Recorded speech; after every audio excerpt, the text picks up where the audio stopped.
Hello and welcome to race number 8 of season 12 of the All Assists Off League. It is the final race of the season, and in addition to that is the swan song for both myself and Skin within the All Assists Off League. So joining me for the final race of the season and our final race within this league, Skin, welcome back. I know you've had a couple of weeks off, but it's great to have you back with me. We're going to finish this as we started, and that is on a high with a probably expected winner, isn't it? Adam-san, we are here in Japan.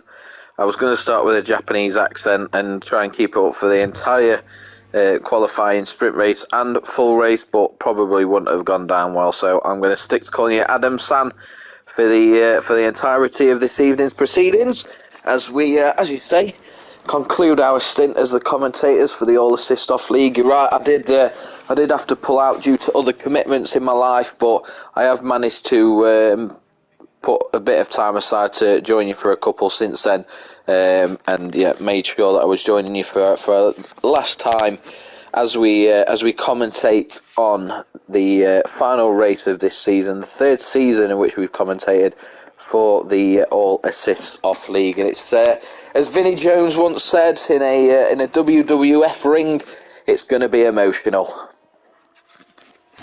And like Tyson Fury and Ric Flair, you're back out of retirement for one more time, but who knows what's around the corner for us. We are on board with Peter Caspi making his way through Sector 2 on his outlap at the moment. Like Skin just said, it is our third season covering, and it is our third season with a different winner. We saw in the end of the first season VSM Sandman pick up the win. He is racing for McLaren at the moment. That was with Ferrari when he first joined. We've also had Danger David, who won last year with the Red Bull. He's currently in the Mercedes, driving alongside Pleasant Snake, his third different teammate for this season. And Herman, who walked out the champion for this year, is racing today in the Aston Martin. So, still plenty to go for in terms of the Constructors' Championship. Herman won the drivers last weekend, or 2 weekends ago, should I say, with Danger David finishing in third place in the end. It does mean we still have a lot up for grabs. We are on board, as I say, with Peter Caspi, who's going to be the first one to set a time lap, unless this becomes invalidated. We've seen throughout the course of this season plenty of drivers with invalidated lap times. Now, driving through Japan, we can watch him going through this quite comfortably at the moment.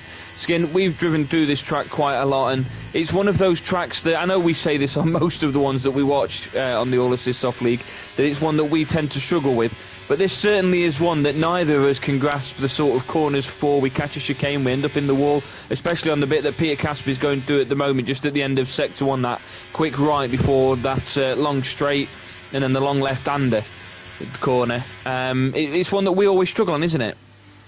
Yes, Adam-san, it is purely because we are nowhere near the level. I'm not sure what gives us the right to commentate and judge these performances, because we are not in any way, shape or form qualified to do so. As Max Verstappen said about the Las Vegas race, Monaco is Champions League and the Las Vegas track is the National League. And us being fans of a National League side, Chesterfield, Upham, that's Sheffield United, but we're all town, aren't we, so it doesn't matter. And yeah, we are certainly the National League in terms of our calibre and skill in this game, and these lads are certainly the Champions League. But yeah, that sort of winding left right in sort of the middle of Sector 1 is certainly a struggle. It'll be very interesting as Peter Caspi sets a 1:29.5 to kick off proceedings. It will be very, very interesting to see the level of driving, and I will be interested to see as well in that first lap where the cars are quite bunched together, especially sort of between that 5th position and 15th that we know can get quite bunched up in the first lap and a half or two. Be interesting to see how they manoeuvre through those corners, because they're quick corners. They're not really the ones where you can slow down. They're not really the ones where you can make a mistake either. So when you're surrounded by 3 or 4 different cars, and there's going to be multiple cars in that situation, it could spell trouble. But yeah, it will be interesting to see. In around about half an hour to 45 minutes time, depending on any potential incidents that we have, as Nate Danger David sets the fastest time of the qualifying session so far with a 28.6, and Sandman continuing that phenomenal form that he has been in recently, going pole with a 27.6. The first driver to set a sub 28 lap and it's, just almost 6/10 quicker, just about 6/10 quicker than Truckster, who has got up into second. Spoken like the words of Max Verstappen from this past weekend. But if, like you say, Gabi Agbonlahor has taught us absolutely anything, it is that you do not have to be talented behind a mic to have an opinion said on the airwaves. So we'll stay on board with Pleasant Snake making his way through in the Mercedes at the moment. His teammate Danger David is up in 4th place, 9/10 behind VSM Sandman, as you rightly just said, set a 1:27.6. Truckster in 2nd place. Pleasant Snake will be hoping that next season he's got a permanent seat. He'll be alongside Herman with those thoughts as well. Herman now out on an outlap on the Aston Martin alongside his teammate Skid Solo, who sat in the pits. We're coming around the final couple of corners now for Pleasant Snake. He's just evaded the yellow flagged sector 2 at the moment, going through sector 3. 1:27.6 is the time to beat. He does set a 1:28.4. That gets him just above Danger David, his teammate, but it does leave them on the second and third row of the grid respectively. A lot of times are starting to make their way in. You'd like to think that Suribo, DDB890 and maybe Racing Wheel as well, who are 5+ seconds behind the race leader at the moment, will be going out there for extra laps. We do have this 18-minute qualifying session for you. That will be followed by a quick sprint race, which I think takes around about 9 laps, and then we'll have a 50% lapped race to finish off this season. We'll go through the permutations during the start-up of the sprint race while everybody's sorting out their strategies as well, because we all love permutations towards the back end of a season. On the board now with Toxic CZ10 on board with Toxic CZ10 down in 15th place. He's got a 1:27 as a time to beat. I don't think he's going to make it on this occasion. He goes around the last couple of corners, takes them smoothly. I think he's a little bit late with the DRS though. Going round onto the pit straight, 1:27.6.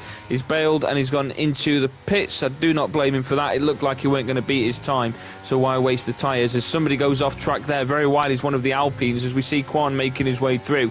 Going wide won't affect your time, of course, if you're on an outlap. However, it would also affect your tyres. So with the all assists off league, all this kind of stuff is taken into account. And we've got another Alpine there, I think was off track as well. Is that 2 Alpines I've just seen pass in different areas off track as Quan's making his way through? Goes purple in sector 1.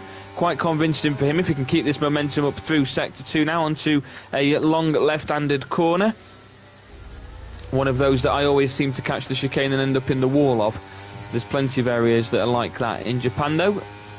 Making his way through sector 2, 1:27.6 the time to beat to get ahead of the McLaren of VSM Sandman, trying to assert his dominance that he had throughout the course of the first season that we covered this for. We'll jump onto the fastest lap so you can see the fastest lap that each of these drivers have set down the left hand side of the screen. We have another yellow flag through sector 3, but that's been removed by the time that Quan in the Williams will get around there. So we're now into the final couple of corners on his timed lap. 9 minutes 50 seconds remains as he goes round the final couple of corners. That time becomes invalidated and forces him into the pit, so the purple sector 1, that's been wasted. We'll jump on board with Herman now, the current world champion in 18th place. Him and Danger David have been a formidable force throughout the course of this season.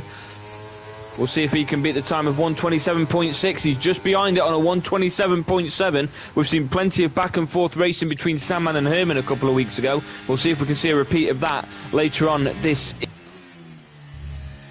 The one that's responsible for bringing us into this league, in fact, isn't he, Ken? Aggie-san, I don't know if you're having any issues, mate, but it sounds like you're shouting from another room there. Yeah, well, you're back hopefully now. This is better now.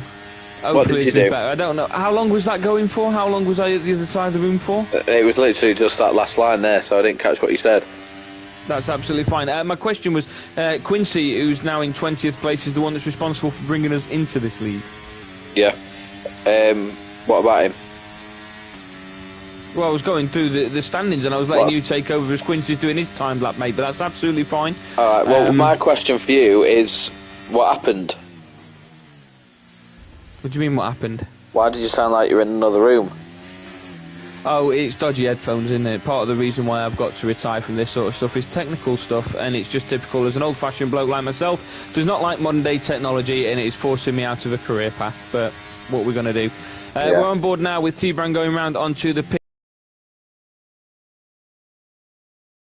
To retire from the session from 3rd place in the Alpha Tauri, so we'll see if that can change his positioning, but the best he's going to get, unless he can rejoin this session in the next 7 minutes or so, will be third place. We'll jump on board with DDB890. He's out on a timed lap now. His best time is a 1:30.9, so plenty of time for him to try and make up if the Ferrari can try and compete towards the top end of this leaderboard. Now, when we started, Ferrari were kind of challenging very nicely, weren't they? It was Sam, and I'm going to be honest, I can't remember, and I apologise to who it is. His teammate. Can you? Mate? Sam Mann's teammate from Ferrari back in the first season. Sorry, I was just changing my controller, mate. Do you know what I mean? Because my other one had a loose trigger. Now we're having to hold it awkward, so I didn't change camera. But we're back now, mate. We're back now. I tell you, it's technology. I'm going to completely disregard everything that you've just said, mate, and I'm going to tell you that I'm on board with Quincy, who is flying round the track currently at 104 miles an hour in 5th gear. Honestly, mate, if you were doing this dark motorway, you'd be asking them to slow down, but in this game, it seems like they're going at pedestrian pace. 75 miles an hour he's currently going at now, which are speeds that in this country, if you did that down the M1, you would be caught with a speeding ticket. So Quincy is clearly keeping his tyres. Maybe he's going to pit now, or he's setting himself up to go big to try and climb further up the grid. But let's see, he's going into the pit, so we'll move on from him as we get on board with Sandman. Sandman in sector 1, just going into sector 2, currently going a 10th quicker than the lap that he set for provisional pole. He is looking to increase the gap between him and Herman. He's probably seen that lap from Herman. Like you said, he's just behind him, 4/100ths of a second, and he's probably thought, right, with this 6.5 minutes or so left, I need to make sure that I'm increasing that gap, because Herman has got it in the locker to find that difference and take pole away. So he's in sector 2 at the moment, going into that long hairpin on the Japanese track. Early hours of the morning it is in the UK. We are, however, watching it on repeat, so it is 7:45 in the evening. We haven't watched it live because I don't know about you, Aggie, but I don't think I'd have had the capabilities to be commentating on this live at 6 o'clock this morning. But anyway, Sandman takes that final right left into the final corner, the right turn onto the pit straight, and sets a 1:27.4, shaving around 2/10 off of his previous provisional pole lap. What a lap from Sandman San, and you've got to think that he's trying to get that confidence back. Herman's come in, he's took the world title off him. Sandman has dominated in pretty much every race and every season that we've commentated on, other than this one. So is this an opportunity for Sandman to get some confidence and get back on form, ready to reclaim his title next season? Now Herman is confirmed as having a permanent seat in the league. Yeah, maybe so. I mean, he's missed a couple of races this season, which could have proven very pivotal in the championship battle, but it did go down to last weekend with Danger David and Herman to determine who the winner was going to be. I'm on board with Kwan, who got purple in Sector 1 on the first lap that he attempted, and that was aborted. He's now gone purple in Sector 2, and he's got a 1:27.4 as the time to beat to get himself ahead of Sandman and onto provisional pole in the Williams. What an accomplishment that would be if he can get it. He sets a 1:28.8, and that puts him down in 10th place, so he's got the potential to cause an upset at the front of this grid if he can bring that momentum from Sector 1 of his first lap and Sector 2 of his second lap into Sector 3 of his third lap, which is going to continue going through now. Just over 4 minutes left of the qualifying session. We'll jump on board with Tobbe Lenzen, who's making his way through at a very slow pace. I think he might have just steadied things down a little bit. I know you mentioned about 75 miles per hour earlier being very quick. Most of these cars are going around about 120, 130 miles per hour, so you say now 75 is quite quick for the motorway, and it's a bit of a stroll. In comparison to some of these drivers and the pace that they've got, it certainly is a bit of a stroll. As Tobbe Lenzen takes that corner at 105 miles per hour onto the pit straight, will go 3 seconds slower than his quickest time, which keeps him in 14th. He momentarily drops down into 15th place, though, as the time has just been beaten by Kwan, who was just behind him.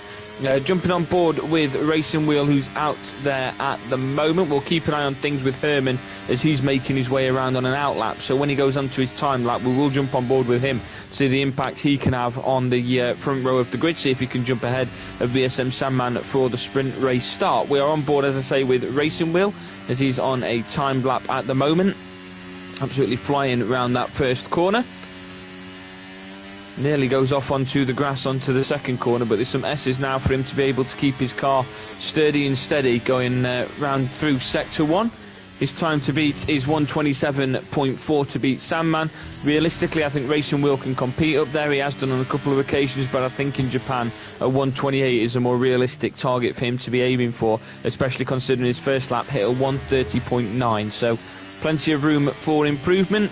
Skin, we can see Herman out on his outlap at the moment. Do you think it's going to be him that takes pole? Do you think it's going to be Sandman that keeps it? Or do you think someone's going to upset the rhythm? Well, Herman's going to have to find about 3/10 Adam-san, and look, if anyone can do it, it is him. He's shown what he's capable of in his short time in this league. I'm just on board with Quincy at the moment as he goes into Sector 3, currently 8/10, nearly 9/10 quicker than his previous lap, which, as we know, wasn't his best, currently sat down as 16th. So I'll just take you through these last couple of corners as Quincy goes around the penultimate corner into that final right turn onto the pitch straight and sets a 1:29.1, which is 1 second or over 1 second quicker, puts him up into 12th place. Can Quincy find that extra bit of time to get himself into that top 10 and approaching the top 5 before the session is over? He is going to have to do it on this lap as we are under 2 minutes remaining. But where the main event is, where the money is right now, it is that race for provisional pole. Sandman on an outlap yet again. Normally he's comfortable and has retired at points in historically in qualifying, but probably still concerned about what kind of time Herman can produce. And Herman currently a tenth slower in Sector 1 compared to his previous fastest lap. So Herman is going to have to find time here in Sectors 2 and 3 if he's going to have any chance of not only bettering his previous fastest time, but more importantly finding that round 3/10 that he needs to get provisional pole off of Sandman. But Sandman is out again. Here we go. Herman will have enough time to do one more lap after this. There's 1 minute left in qualifying and Herman is around 20 seconds away from crossing the line. So he will have time if this isn't fast enough, but he is very quickly running out of time. Adam San is into Sector 3 now. Take us through the last couple of corners. Yeah, it's something I just need to confess as well. I've just found out that he isn't currently the Drivers' Champion, and I'll go into that in just a few moments' time. He's going to try and beat a 1:27.4, gets a 1:27.5, 1/10 quicker than his fastest time. If he can keep that momentum through this lap, he's still got one last shot at it. If he can make it, he's gone to the side, he's binned it, yeah. So he's going to start second place. BSM Sandman's going to start out on first. So the understanding that I have is if this wasn't a sprint race, the championship's over. But the way it works in the All Assists Off League is you get points based upon your qualifying, you get points based upon your sprint race, and you get points based upon your race outcome. So there are 149.7 points separating Herman from Danger David. The most that anybody has picked up in one race this season is Herman from race 1, which was 130 points. Now that's winning, that's finishing front row of the grid, winning qualifying, and then winning the race with the fastest lap. Now if Danger David, despite not having pole position, can win the sprint race with the fastest lap, and win the race with the fastest lap, Danger David could still win this Drivers' Championship. That's my understanding from the points that I'm looking at the moment. So it is still up there at the moment between the two of them. Ivor's in third place. He's I don't think he's even racing today, but even if he was, he's out of the championship as well. Just looking at the Constructors' Championship, I said I'd go through them whilst we prepare for the sprint race. As we wait with the checkered flag for qualifying, we'll jump on board with RSO121. He's taken a dive into the sand. We'll not bother with that. We'll go on board with Pleasant Snake, see if he can beat the time. He finishes 0.02 of a second slower than his best time. Let's see what Veriduco can do in the Haas. He's got a 1:27 to beat as well. He's finished 4 seconds slower. And then Racing Wheel, who's probably abandoned his lap as well. We'll see how he's getting on, 19 seconds slower. So we'll not waste our time there. And we'll jump straight onto the Constructors' Championship. As I mentioned, that's over. It's the Constructors' Championship that is over and done with. Now, not only is it over and done with, but I think based upon the outstanding performances that we've seen from both Herman and Danger David, which you could probably say is a heavyweight battle we'd love to see on different teams, when the two are united on one team, it's almost like I'm trying to think of a reference to make towards it. It's like the Galacticos, you know, the Real Madrid, the domination from a side, that they've actually finished this season 1,125 points, 538 points ahead of second place. It's not bad, is it? On that, Skin? That's a good effort. And it started with Danger David and Di Perez. You know, we've spoken before about their experience together. Di Perez had to miss a couple of races. It's allowed Herman to take a seat. Herman has took the seat beside Danger David. It's almost been unfair on the rest of the league. You know, two drivers that are so dominant together, that are just outperforming everybody, working together. It means that Danger David's now back-to-back Constructors' Championship. He'll love that. I remember speaking to him and him saying that it's all about working it together as a team. But you're not going to tell me that he's going into this race believing that the Drivers' Championship is over as well.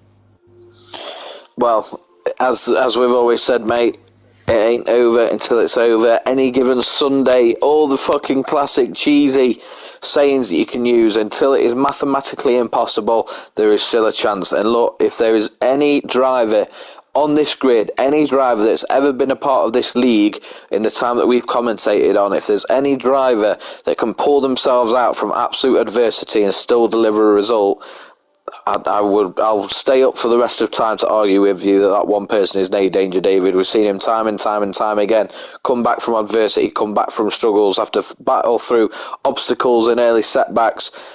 If anyone can do it, surely it's him. Well, what might add to his benefit might be a bit of a detriment to him as well. It depends on how you look at it. It's raining. So the wet weather's going to make it, of course, much tougher. It's going to make it a longer race, which might give him a bit more time if he does skid off to get himself back up from the back of the grid. Like you say, we've seen that plenty of times. But it could also be that other drivers have the same sort of issue. We know how going into turn one, it's a quick first corner in Japan. It could mean that any sort of mistake from any of these drivers catching a chicane wrong, you know, your brakes locking up in the rain, especially under cold weather. You know, when you start the race, the tyres, the brakes, they're all quite cold, aren't they, in this game? So, you know, going into those first corners could really make or break the race. And I know it's only the sprint race at the moment, but, you know, if that happens to Herman or to Sandman, Danger David could be looking from the outside with an opportunity to get ahead of either or both of them, couldn't he? Yeah, definitely, mate. Absolutely, Adam San. So, what are we thinking heading into the sprint race? Who do you think is going to finish on the top step and take it into the actual race itself on the front row of the grid? We've got Sandman and Herman at the moment. Do you think that's how it's going to stand? Do you think there's going to be any switches? Again, try to go off history as much as I can. Herman has dominated when it comes to race day. Sandman, we know, is the reigning, defending, undisputed, all assists off league champion. But when Herman has got ahead, he's got ahead very comfortably, and we've seen times recently where Sandman has had the lead and Herman's managed to overtake him. We've also seen times recently where Herman's had the lead and has managed to get further and further ahead from Sandman. So again, rain is going to play a big factor in this. We know it's a sprint race, we know it's just all-out attack for these first few laps, but despite Sandman currently having pole, I'm going to go with Herman taking the win. Yeah, I think that's a safe bet. I think the rain makes it a bit tougher to predict, but I think Herman's always played it safe. He's always been quite composed in these sort of circumstances. So I think he's a safe bet. I think Sandman would be a safe bet. I like Pleasant Snake looking from the outside in. I think he's had quite a good season. He's been one of the breakout drivers this season. I think I'll give him that credit for in the Mercedes. So I think I could see him getting maybe a podium as well. I think at the end of this, it will still be Sandman followed by Herman. We might even finish this session on a safety car. Hopefully that won't bug the game out like it did 2 weeks ago and we had to restart everything. We got to, you obviously weren't here, Skin, but we got to lap 19 of 29 and there was a red flag and the game bugged out and kicked everybody out of each other's servers. So you could all carry on watching it or playing it, but nobody else was online with you and it became an offline race as soon as the red flag hit. So that must have been a glitch with the game. But there has been an update today. Hopefully that kind of rubbish has been eliminated. It's amazing how 4 months on from a game that's been released, you can't get an online red flag without the game breaking. It's outrageous. I'm going to say Sandman. I don't want to say it's ever since EA took over, but What it is. Yeah, a little bit. We don't want to say it, but you can't lie in these sort of areas, can you? It is, and we know what to expect from EA Games, don't we? Being FIFA and Madden fans in the past. Right, so Sandman is currently out on pole, ready for the sprint race due to kick off in a few moments' time. We're just waiting for everybody to complete their strategies before we're able to get things underway. Herman is in second place. It does mean a big climb is required from Danger David, who's in around 7th or 8th position at the end of that qualifying session. In the final race of Season 12, hopefully, we'll be back with the sprint race in just a few moments' time. It's 9 laps, and the rules of the sprint race are quite different to that of the normal race because it's a shortened version of the race. It means that people do not need to worry about going into the pits. Do not need to worry about going into the pits unless damage actually requires it. Just looking at the word on the forum, to quote Skin, of 2022, and that is that they're waiting for the rain to stop before they can press play on the race starting. Trugster always with his input. I like it. It is a nice strategic idea, isn't it? Yes, so they don't have to pit. I'm trying to think of the way through it. Of course, with rain, you don't have to pit anyway, but in the sprint race, even if it was dry weather, a driver would not need to pit to go on to a different set of tyres like you would in the race. So it is straight through, barring an incident where you feel like you might need to go and change for different tyres or change part of your car. Still the same rules apply. You cannot change the back of the car or the back wing or any of that area. The front wing can be changed if required from any sort of incidents. Penalties could be carried over into the race if required. But we're getting ready for things to get back underway. Skin. I don't normally write down much filler material. You tend to have a lot of different random facts, but you can save it till the race, because the sprint race, as I say, that is about to get underway. They don't want to hear your facts.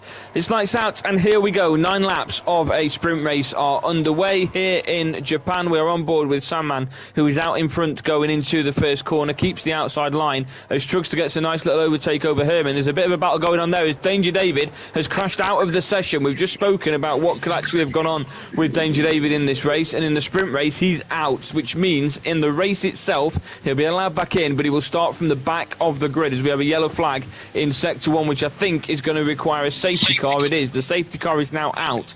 On corner 1, we've got a 5-second time penalty for Tobalenzen, and Danger David is out of the race, which means that's played very nicely into Herman's hands. Did you see much of the incident, Skin? Didn't, mate, unfortunately. I was just, as I normally do, just the first couple of corners on just sort of the full grid camera, and then flick to someone that's just sort of in and around that front row. But yeah, unfortunately didn't see it, although I'm sure we'll very quickly get a report on just what happened in the Discord group. But yeah, Danger David, I said it, didn't I? Even more adversity now. Will the fact that he's going to not get any points whatsoever from this sprint race mean that it is the season over? I'll leave you to figure that one, Adam San. But yeah, safety car for the next lap and a half, maybe 2.5 laps, will leave us even more minimal racing time. But as is usually the case, rain throws up the chaos in the all assists off league. It certainly does, and according to the grid down the bottom right, there's both a safety car at the front of VSM Sandman and at the front of the track. So ignore the one that's showing us ahead of Sandman.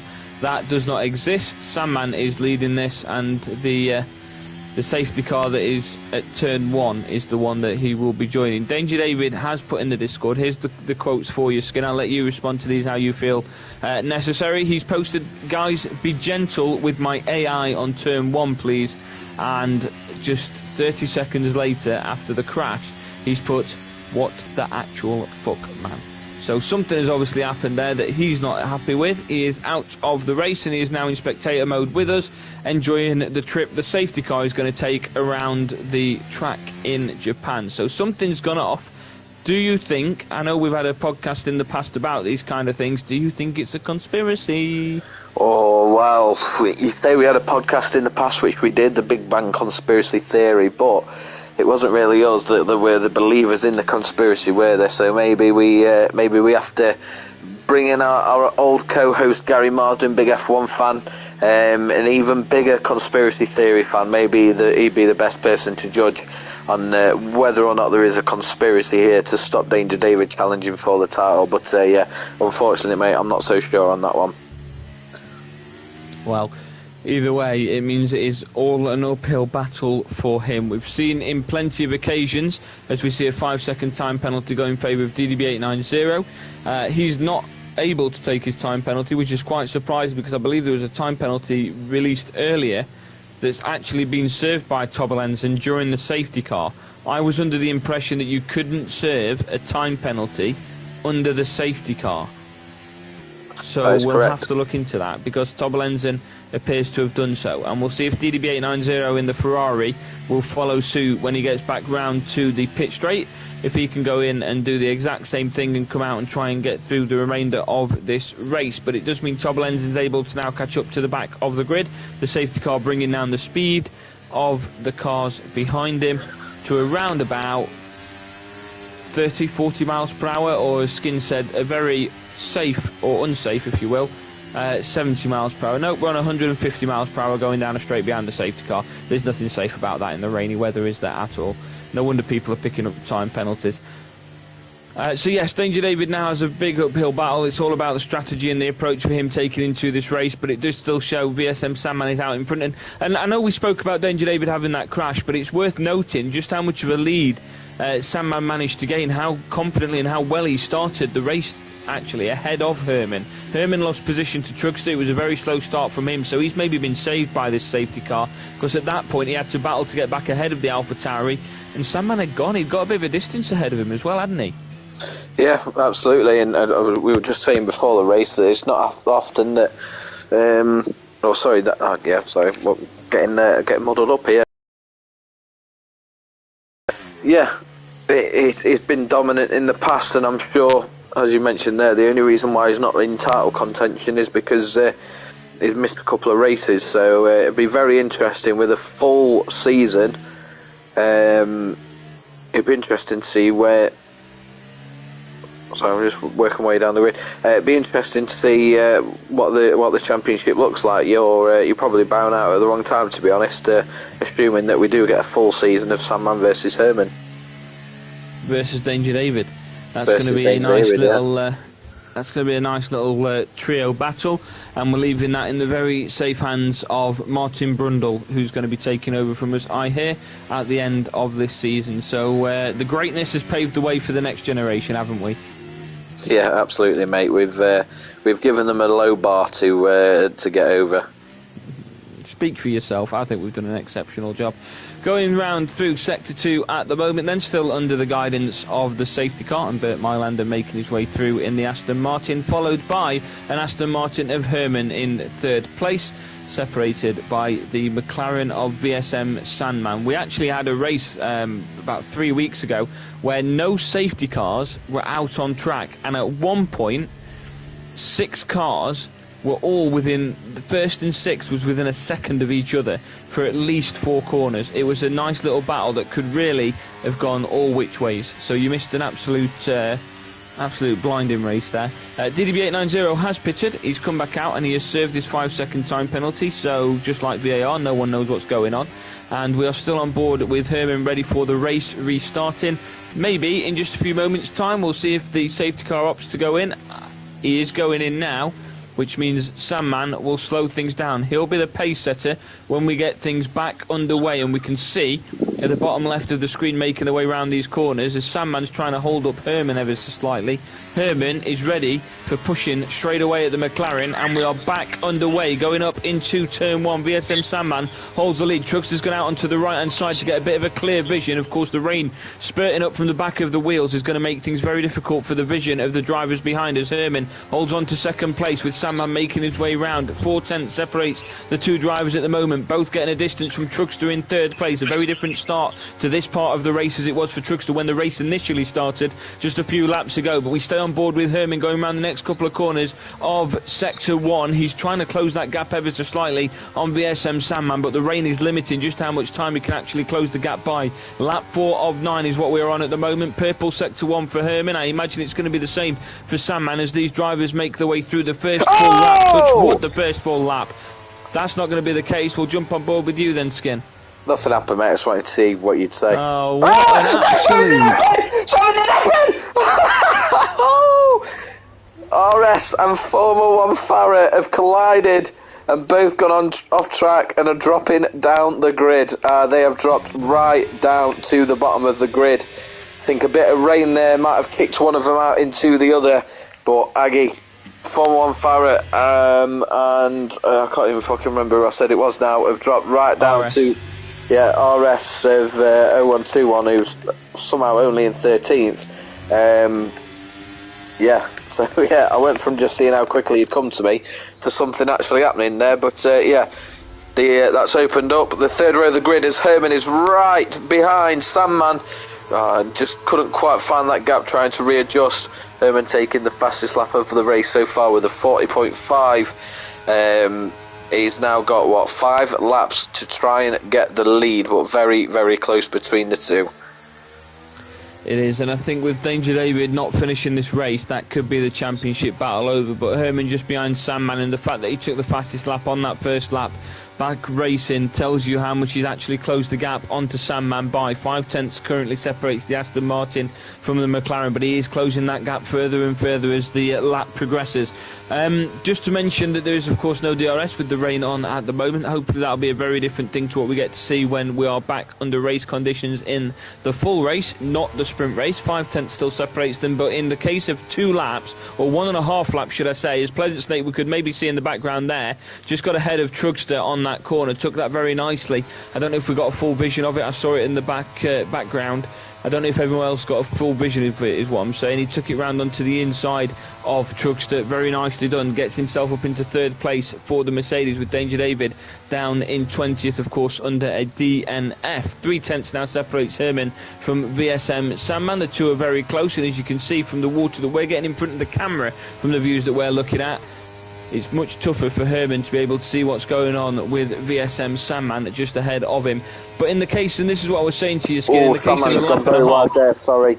Just on no, it's alright, I'm on board with him. But I think, Sandman has not really lost any time there, but it did go very wide, went off track. Possibly an exceeding track limits could be looked at, but we know that's not how it works in this game, so still has a lead. Tell you what, it would be very interesting if we had a dry track and DRS, wouldn't it? Because Herman is getting right behind Sandman on them straights, but Sandman, great defending going into the corners, is not giving Herman a gap to be able to get through. So I think DRS would be that potential difference maker, but we are in heavy rain, not quite heavy enough to require wet tyres. We are on the intermediates, but with about 4 laps to go, through 3 3/4 shall we say, Sandman has still around a 4/10 lead, which it has been for the majority of the time since the safety car went in. Up and down the track, there's not really anyone within the driver in front. Skid Solo down in 14th is the closest to the driver in front, 3 tenths behind Racing Wheel in 13th. But other than that, the main attraction at the minute is Sandman goes wide, and again Herman having to take that hairpin very tight to try and find that gap. It's very hard to get your track round on that line in the best of conditions, but considering the weather, that was a very tough job. But Sandman, this last lap and a half or so, Aggie, is potentially going to open the door for Herman to get through. Herman just needs to make sure that he's ready to take advantage of that opportunity. Yeah, he's finding it very difficult, isn't he? Going wide on a couple of these corners, we've seen it. And Herman's having to now kind of like lay off Sandman a little bit. In the dry weather he'd be able to push and be a bit more aggressive with the overtake, but I think in the wet weather it makes it tougher to do that, because when a driver comes spinning off or struggles ever so slightly, if you're so close behind them, it could make it very, very difficult that it could cause a collision for you or the other driver. We do have a virtual safety car out there at the moment. I believe that is for Trugster, who's on his way back down the grid. He's been overtaken by Toxic CZ10. What I do want to put on your radar is up until just a few moments ago, when Pleasant Snake somehow managed to gain 2 laps under the 2 seconds under the VSC. In the 2 laps that we've seen since the safety car went in, Herman and Sandman, as close as they are to each other, have gained nearly a 6-second lead over the Mercedes of Pleasant Snake. So they are progressing very quickly ahead of the rest of the pack, and I think it's very similar to what we're actually going to see. And I know we mentioned how Danger David, if he gets a good win in the race and the fastest lap as well, could actually upset, what Herman's created so far this season and take the Drivers' Championship. I think by the time he gets towards third place, it's already game, set and match, and I think Sandman and Herman will just be too far ahead. Even if Herman does go into first place, and takes the win away from Sandman, I think that still Sandman's got enough about him to be so far ahead of third place, do you think? Yeah, they have to agree, mate. Have to agree, and that right there shows why Sandman has won this championship 3 times in a row. Why Herman is coming on his first season or first full season and is looking set to win the championship. I think that we always call Sandman and Herman, or say always, we've always called Sandman sort of number one. I think now we've got to consider Sandman and Herman 1A and 1B. And take your pick on which is which, and I think Danger David is just that slight tier below. And the only reason I say that is that Sandman very rarely outside that top 2, maybe 3. Herman, in the time that he's been on it, very rarely outside that top 2. Danger David, as I said earlier, and has been the case in pretty much every single race in which we've commentated on, it's been fantastic qualifying performance, it's been a fantastic finishing position, but a lot of the time he's dropping down early and then spending the rest of that time climbing back up the track instead of being in and amongst that front 2 battling for that top position. So I think Danger David, if he wants to get onto that level of Sandman and Herman that we know, based on what we've seen in the 3 seasons we've commentated on this league, he's more than capable of, he's got to start avoiding those sort of first 2 corner collisions, because they're costing him. Because like I said, instead of having that 6-second gap from the rest and he's fighting for which podium spot he's going to get in and amongst a Sandman and a Herman, he's too busy trying to fight to claim that last podium spot, and we know he's better than that based on what he's delivered when he's managed to avoid those incidents early on. Yeah, absolutely, and I agree with what you say. I just think it's the consistency from Danger David. You say what you said about Herman and about Sandman. I think the reason why he's always one of the front runners is he's never absent. He doesn't miss a race. This season, Herman's missed maybe one, if that. I think he's actually finished every race this season, but last season, he couldn't race every race. Danger David went ahead and won the championship. Sandman, I think he's missed more races than he's been at this season, so it's kind of kept him out a little bit, but he's always going to be there or thereabouts. I think those 3 are kind of like the front runners for this league, as much as I agree with you that Sandman and Herman are maybe just a little bit further ahead that class above. I would like to say Pleasant Snake, Ivor, Racing Wheel, they've all come into it over the last couple of races as well. They've really started to be in and amongst that leading pack with Danger David and be a bit more competitive at the front side of the grid. So, this league's really picking up in terms of talent. You've got more and more that are only improving. You've got, of course, a couple that are out there for the championship, but there's a lot of consistency in terms of appearances from people, isn't there? It's a great bunch of lads that we've known, obviously, through the Discord chat, and it's kept people interested in coming back and racing, hasn't it? Even if it is a case of you're finishing at the back of the grid. Yeah, definitely, mate. Yeah, it's been a phenomenal league, and I think it's unfortunate. I know we always joke about our skills and our use of assists and everything else like that, but it's a shame not to be able to take part in a league of this calibre. We've never... Of course, there's been the odd incident in terms of crashes and things like that. It's always going to be the case. It's part and parcel with a game like this, but it's a really well-run league. Everything's fair. You see, like, the incident sort of chats within the Discord where you can report crashes if someone in particular is at fault. Never malicious, but again, shit happens. So, obviously, I'm sure we'll get into it as Quincy gets a 3-second time penalty for multiple warnings. He's gone rogue tonight in Japan, but Adam San, I'm sure we will get into it towards the back end of the race. As again, Sandman goes wide, opens the door, but Herman has to put the brakes on to avoid a collision there. Sandman rejoins the chat, but again, Adam San for the 3rd time, the 3rd attempt. I'm sure we'll get into it on the back end of the race, but yeah, what a brilliantly run league. A credit to Racing Wheel and Quincy, who I know helps out quite a bit as well, and as you said, brought us into the league to commentate on. As there's a collision between Herman and Sandman. Herman has hit the back of Sandman, and they've both spun a little bit. Herman managed to get ahead of Sandman. Not really sure where the blame was there. Is Herman being asked to give him the position back? I'm assuming so.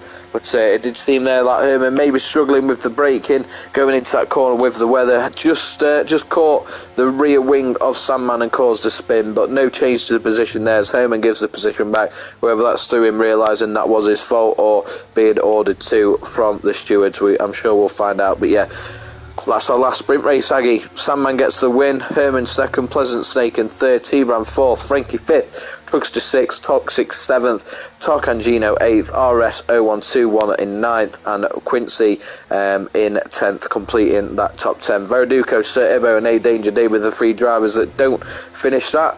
And we've now got a 50% race to finish off our time as commentators, Aggie Stan, and yeah. I'll try again to say it properly without incident or interruption, but a massive credit to everyone involved in the league. It's been an absolute pleasure, and let's go out and commentate on high, shall we? We certainly will, and if that we've just seen at the final point of the sprint race is anything to go by, we've got a lot of desire and a lot of fight from Herman and from Sandman.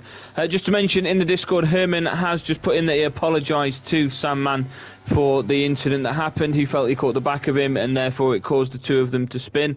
Thankfully it still kept them both in first and second place respectively, but to avoid any further incident, Herman moved to the side of his own accord and allowed Sandman to go back through and take first position back away from him. So credit to Herman there for his sportsmanship, and credit to Sandman for an excellent defensive strategy from him, and the race nonetheless. So it is going to be Sandman on pole position, Herman in second, Pleasant Snake in third. I said I fancied him to get third place, didn't I? You did, mate. Fair play to you, fair play. But there's the points. Are the points legit, or are they manually inputted based on the league point structure? Manually inputted based upon the league's point structure. I think everybody gets points for a sprint race. It's just how many points you do get and how that impacts other drivers. But I do think that is it for the Drivers' Championship and for the Constructors' Championship. So, as it has been on a couple of occasions, we will get to see Sandman and we'll get to see Herman at the front. The rain has gone, which means it is going to be dry weather strategies. You start on your soft, medium or hard tyres throughout the course of this race. You are to finish on a soft, hard or medium tyre, but it cannot be the same one that you start on. You've got to change your tyres throughout the course of this race. If the rain does fall, you will be required to change onto intermediates or wets. It won't be a you have to, but it'll be a preference, because otherwise it will be sheer chaos. As we know, Skin, from you playing on soft tyres in wet weather in Monaco on a couple of occasions previously, just because you wanted to see what would happen. Can you blame me? Well, you didn't make it round to the point that you normally park up on because of how bad it were. But yeah, no, I don't blame you at all. I mean, if you're not going to finish the race anyway, why even try? Yeah. But there we go. Who's going to win this race then? Have you still got it down as Herman's going to get past Sandman? I mean, we know Herman has got pace, but Sandman was fantastic defensively there. He was, but as I mentioned, I think the rain and the lack of DRS played into Sandman's hands there. So now we should, fingers crossed, have a completely dry race and obviously more laps as well. I'll take Herman getting the lead at some point and ending with a rather comfortable win in Japan. Aggie-san, what about you, mate? Are you going with Sandman, Herman, or have you got a wild card to throw into the mix? As a McLaren fan, I am going to have to back Sandman. I mean, I had his back a little bit, didn't I, when he was at Ferrari, but now he's at McLaren. There's absolutely no reason why I shouldn't back him. I think Herman is going to get second place, and I think, I'm going to be honest, I think the way this race is going to finish is the exact same way as the race is going to start, and that is with Pleasant Snake in third place. I mentioned about the pace that he seemed to have picked up. I think it could have been a case if the Mercedes were alongside each other, him and Danger David could have maybe had a bit of a strategy and a talk to each other about what their decision was going to be, whether they were going to switch anything about, but they didn't. It's going to be very, very close, I think, but I think Pleasant Snake is going to take third place. It'll be close between him and fourth. I think Sandman and Herman by lap 3 will already be about 5 seconds ahead and not worth worrying about at that point. We have got a few brakes in play just while people are sorting out strategies and that, so we're not going to be set to go just yet. So I will ask you, if there's going to be a safety car, this is something that seems to have come about in a lot of prediction leagues lately. If there's going to be a safety car, what lap do you think it's going to be? 1. Really? You think it's going to be first corner again? I think so, yeah. I just like I was saying in qualifying, just that middle part of sector 1 is tough, and yeah, there's going to be people that will be making a push. There's going to be people that maybe a touch more aggressive with being the last race of the season, so I can foresee an incident or two that would require the safety car coming out. Yeah, with plenty of cars around you and a lot of congestion, I guess that's always going to be one of those things, isn't it? Where, you know, during the S's that you get, like you've got at Silverstone, like you've got at Mexico, I think it is as well, there's one there, isn't there? So when you've got them S's, any sort of congestion means you've got to put the brakes on, but also not put the brakes on, and it could mean a lot of chaos at that point as well. I do think we are almost ready for getting this race underway for us, just waiting for a couple of players to ready up, and then we are going to be good to go. Strategies. We talk about this a lot. We say let's start on softs because we can switch to mediums when the safety car comes out. If there's anything I've learned about strategies, it's that it's not always interesting to make that rash decision. We can see from the side of some of these cars, a lot are on mediums, but there are a couple of mixed strategies that are going on, so we'll quickly jump onto the tyres as we are underway for race number 8 of Season 12 of the All Assist Soft League. It is Sandman out in front at the moment. It's T-Bran and Pleasant Snake have a battle for third place. Round the first corner, Sandman manages to hold on to first position with Herman just following behind. 3/10 separates the two cars there as T-Bran manages to keep third place ahead of Pleasant Snake. Going into turns 3 and 4. Through the S as they go at the moment, then with Sandman out in front. 3/10 still the difference. T-Bran in third place, been closed the gap by Pleasant Snake as we jump on board with him in the Mercedes at the moment as the two are battling for the last podium spot. Frankie just behind him on the medium tyres as well. We'll jump back on board with Herman, who's 2/10 behind VSM Salmon. If it wasn't for the fact that he just had to go slow into that corner, I think if he was a bit more aggressive, could maybe have taken first place away from the McLaren. But Sandman still with defensive work left to do. We've got a yellow flag in Sector 2 as DDB890 in the Ferrari has gone backwards. As has Tobalenton and Danger David falls down to 18th place as well. We stay on board with Herman, who's now 5/10 behind VSM Sandman. And VSM Sandman is quite far out already. 7/10 separates T-Bram from Herman at the moment, and just as I say that, Herman closes the gap massively on Sandman into that corner. He might have a bit of momentum going onto this straight as well. If he can go up onto the inside into the next corner, we might have a new race leader, but he's healed just before we get to that corner. Sandman keeps out in first place at the moment, going around the next couple of corners. Herman has a look on the inside again, tries to go onto the outside for this corner, nearly collides with the McLaren as Sandman manages to keep first place, but T-Bran's having a look now from third place if he can get something and upset the rhythm of the Aston Martin and the McLaren. Going on to the pit straight, first lap completed. Sandman out in first place, 1:33 the time to beat now with the fastest lap of the race. It's still with VSM Sandman out in first place at the moment. Herman is closing that gap as Veriduco takes a 3-second time penalty for corner cutting, and we're going to stay on board with Sandman at the moment. We've got a 3-car race for first place with Veriduco. Now for speeding in the pit lane gets a 5-second time penalty as he feels the need to pit at the end of lap 1. 27 laps is the entirety of this race. We're on lap number 2, and it is still Sandman out in first place, but he is under heavy pressure from the Aston Martin of Herman, keeping that gap very, very close. 1.1 seconds separates Pleasant Snake from the Alfa Romeo of T-Bran. I would nearly said AlphaTauri for a moment. As up onto the inside goes Herman, very close between him and Sandman. Sandman forced onto the outside into the next corner. If he can stay alongside him, we'll have the inside line with a chance to take first place back. The McLaren goes up onto the inside. It looks like Herman might just keep that position. He does. Herman, the new race leader, still 1/10 separates the two, and T-Bran having a look at the potential of getting past Sandman and causing more harm for the McLaren driver, who could end up finishing these next couple of corners in third place. Pleasant Snake closing that gap ever so slightly as well. He's got potential to battle for a podium finish himself. It is Herman though now that is the race leader, and Sandman still just behind him, isn't finished battling at the moment. Herman on the faster soft tyres, 2 different strategies for the front 2 drivers of this race. T-Bran on the soft tyres might have a chance to go up the inside of Sandman, but that corner closes too quickly for him and he is forced to go a little bit further back, and it costs him a couple of tenths of a second. Herman now 1:30.8 sets the fastest lap of the race. It is still Herman out in first place with Sandman in second. T-Bran 3/10 behind Sandman, who's 3/10 behind Herman at the moment, and those three drivers still have plenty to be fighting for over the next couple of laps, and touch wood, no incidents. This does continue for the next at least 25 laps, where we get to see it with the checkered flag. But it is Sandman in second place, T-Bran in third, Pleasant Snake now down to 8 tenths behind third place. He's now within DRS, which should be opening up at the end of this lap. There's no wet weather at the moment, which means there's no reason to believe that DRS will not be opened, and it gives an extra 10 miles per hour for these drivers making their way through the track. But we stay on board with Sandman at the moment, who is starting to lose a little bit of ground on Herman. 7 tenths the difference as the yellow flag comes out in sector 2. It doesn't look like it's anything serious. It's gone almost as quick as it's appeared.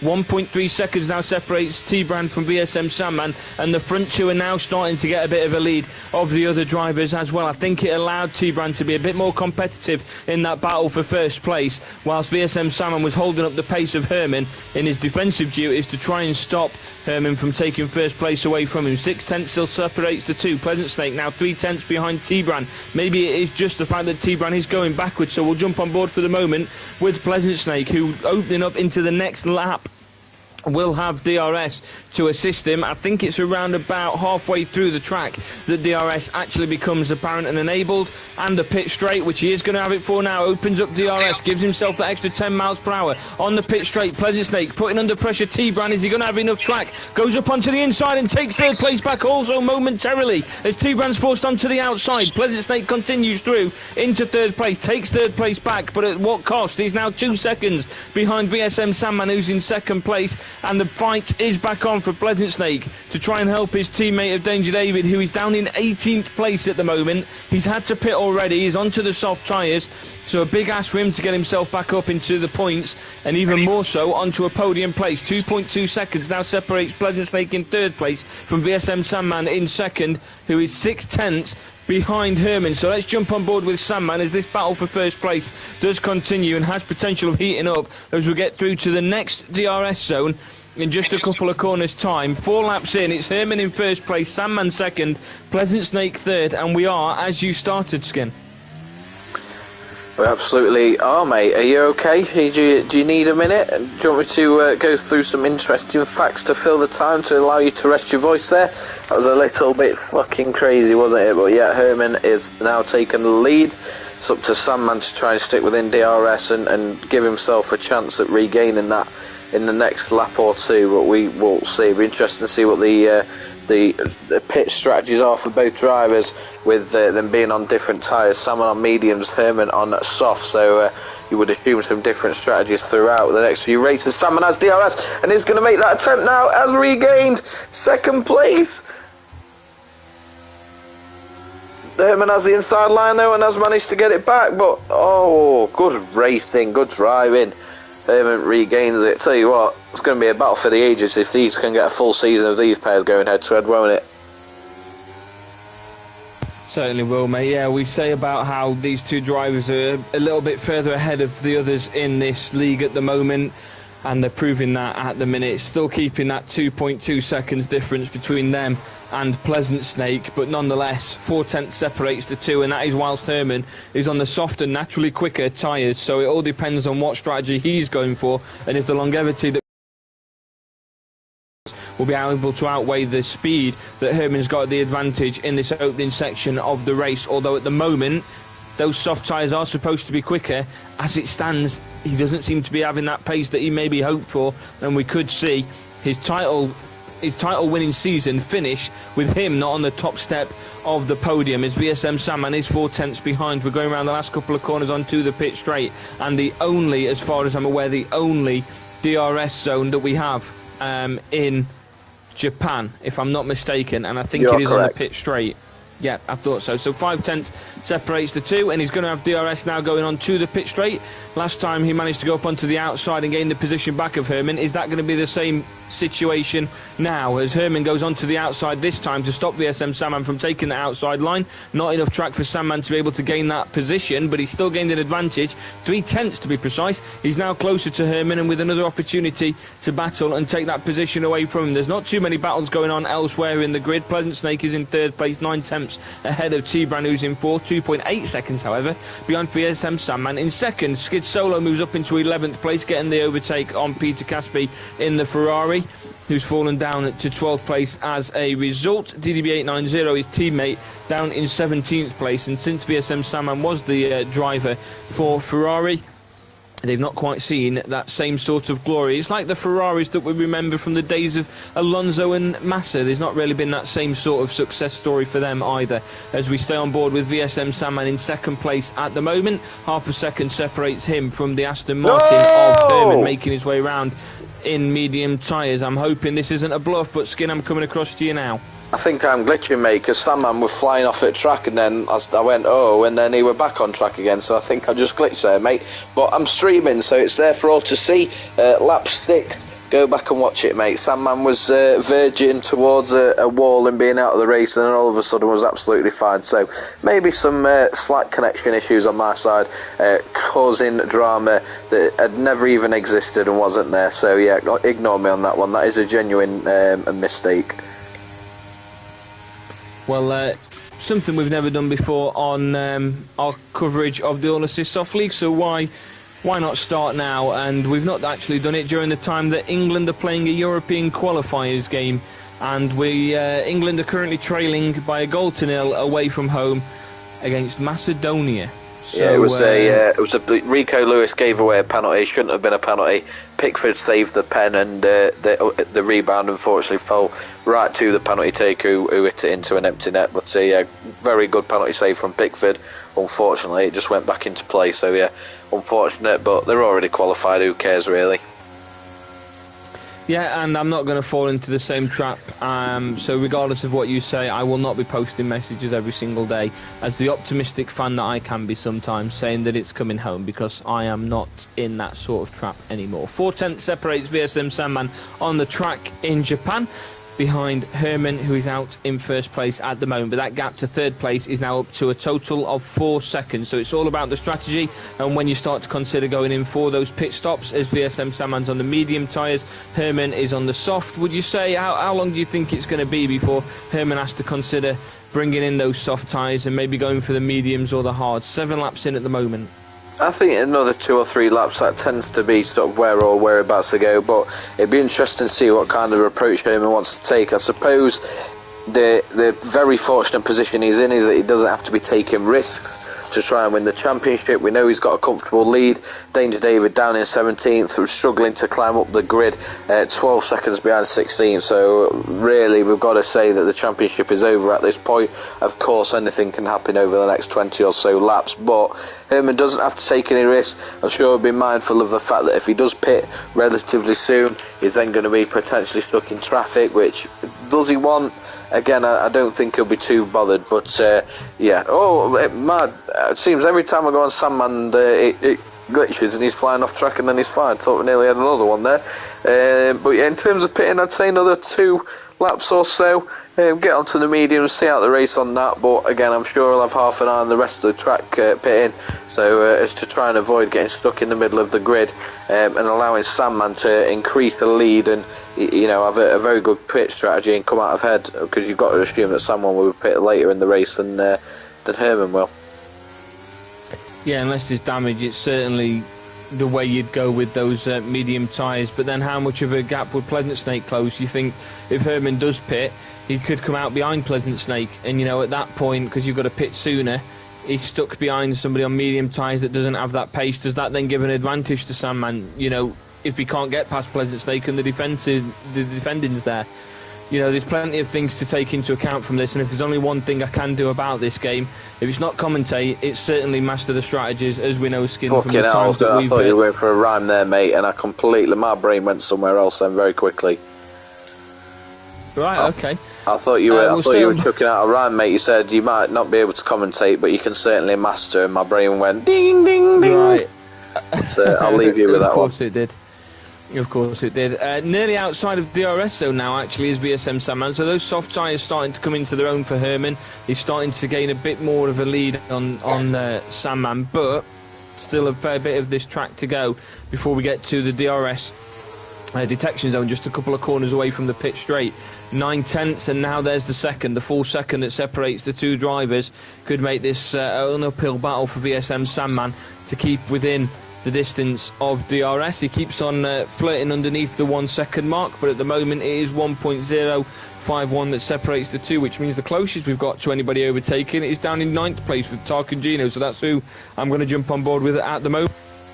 As we can see him making his way through the second sector, 0.6 separates him from Trugster, and it's amazing that at this point of the race, that is the only distance that we've got, other than Sandman to Herman, that is under 1 second. So a lot of drivers getting a good distance from each other. Nothing clumsy, nothing risky at the moment, as Formula 1 Farah now gets within the DRS zone of Tarquingino. Still 9/10 separates Herman from VSM Sandman, and very soon is where I expect us to start seeing some of these drivers going in for pit stops. We have seen Quincy, Tobalenzen, Danger David, Veriduco all go into the pits at an early stage, including then Sir Ibo, I believe Sir Ibo, DDB890, Racing Wheel, Kwan, Peter Caspi and Skid Solo have all boxed as well. I'm just going to jump on to checking that actually for the stops. No, they haven't, so I'm not quite sure why their tyres have only lasted 8 laps where everyone else's has lasted 9. So I'll try and figure that one out at some point. But at the moment we've got Tarquingino defending from Formula 1 Farah, the Alpine in 9th place, Formula 1 Farah 3/10 just behind him. We'll have DRS if he can keep this distance going round towards the pit straight. But Formula 1 Farah in the Williams is in 10th place at the moment. He opens up the overtake to try and help defending, does Tarquingino in the Alpine, and it'll keep him just ahead of the Williams for now as we watch them going through and under the bridge. Tarquingino still with 9th place. Quan takes a 3-second time penalty for multiple warnings, and still this is the closest we've got to an overtake, and there's not even much of an overtaking action going on at the moment. Tarquingino's just strolling his way around, and Formula 1 Farah's, he's getting closer, but then losing that bit of an advantage he makes when he's going through the corners. He's struggling with some of these corners. Slow in and quick out is what Tarquingino's doing, and Formula 1 Farah is just using the pace that he's getting on those straights to try and keep it close. So 6/10 is now the difference, but when it comes up to some corners which requires slowing down, the advantage is certainly with the defending driver at this moment, as Frankie 1811 in 7th place takes a 3-second time penalty, and we have our first pit stop from the front, and that is that of Tibran, who goes in from 6th place. He's now down into 10th as more cars start to make their way past him, and he will come out on medium tyres after pitting from those softs. Comes out in 11th place. So we'll jump on board with VSM Sandman. We've seen our first pit from the soft tyres. We've still got Herman, RS0121, Trugster, Formula 1 Farah and Quan all left to pit on those soft tyres that they started with. Who do you think blinks first, Skin? It's got to be Herman, hasn't it, surely? Yeah, looking at the time, actually, the interval here, you can see Sandman's now 6/10 behind Herman, so yeah, he's starting to gain a little bit. So maybe that speed and that optimum pressure that Herman had on his tyres is gone, and now they're just starting to show the signs of wear and tear. And of course, this is where the longevity of those medium tyres can really impact and support VSM Sandman in these overtaking battles. He's back into DRS zone, and it's a bit of a defensive work for Herman now in the Aston Martin, making his way round. And it is going to be DRS for VSM Sandman going round onto the pit straight. And at what point does Herman go into the pits? He's going to go in now, which means VSM Sandman will come out in first place and continue his way around with DRS assistance and an open track ahead of him. So we'll see where Herman comes out. I assume it would be around about 5th, maybe even 6th place, depending on the pace of Frankie 1811. So we'll jump off board with VSM Sandman as Herman is now making his way out on those medium tyres that should see him through to the end of the race. And he is currently in 5th place. RS pitting means he's fallen to 6th under Tarquingino behind him. So the worst thing that could happen for Herman now is, whilst VSM Sandman's still got 2 or 3 laps in his advantage, is being caught up in traffic and is behind Tarquingino, who we've just seen going up against Formula 1 Farah down further down the track. Isn't that bad at defending, really, is he? No, not at fucking all, mate. Again, if I had, I'd say about 20% of the skill that some of these lads have, I'd be putting much more time into this game, but yeah, unfortunately not. But again, a credit to them, a credit to the hours they put in, the practice they put in. As Herman, already out the pits, has overtaken Tarkangino to climb up into 5th place. He's come out of the pits hot, and he's not looking to coast, he's not looking to be comfortable, he's looking to make sure that Sandman doesn't pit and get out ahead of him. So yeah, aggressive driving from Herman, despite the fact that it's not really needed. He can take a comfortable win at this point, but he's not resting on his laurels. He wants to finish the season strong. So yeah, great start to the rest of the race for Herman. I can't believe we've just said, here we go. I've just seen Sandman's pitted. Here we go. Yeah, I'll stay on board with Herman if you want to jump on board with Sandman or Herman. I guess he's coming round onto the final couple of corners, onto the pit straights. He's gone onto wets. He's gone into wets. Yeah. He's gone into hard tyres. Yeah, hard tyres is hard tyres. Very interesting. Yeah, it is Doesn't interesting. think the softs will last around, 14, 15 laps? No, and I think Herman's actually going to have a bit more of an advantage over this. I think Tarkangino might even get through. No, he doesn't. BSM Sandman keeps 2nd place, but 2 seconds is what Herman's gained there. Man, that's bizarre from Sandman. He's dropped in on those medium tyres and come out 2.5 seconds further behind on hard tyres for 14 laps. I don't think he needed to pit those medium tyres, though. I think he could have maybe gone another couple of laps on them. Yeah, and then that would have allowed him to go on to softs. Interesting decision, and again, we know there's no title implications here, so it doesn't matter too much, I suppose. But if it was, a race to win the championship, I do wonder if the decision of when to pit and what tyres to go on might have been different.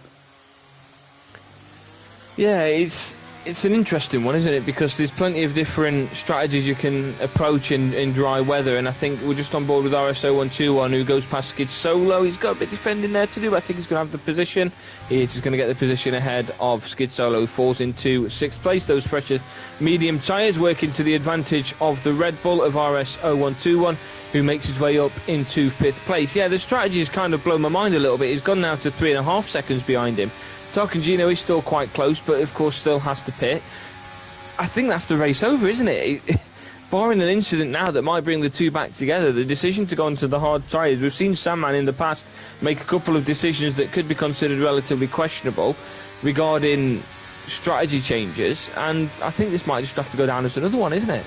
Yeah, definitely. And look, how often, again, Herman's not been in a league for a very long time, but how often have we seen him make a mistake? I'd argue that number is 0. So right at this moment in time, that lead going from 2.1 seconds to 3.3 seconds in just a lap, I can't see anything other than a Herman win. I did call it, I did predict it, but we have got pretty much half of the race to go, where, as we know, as always, anything can and could happen, especially if that rain starts to creep in.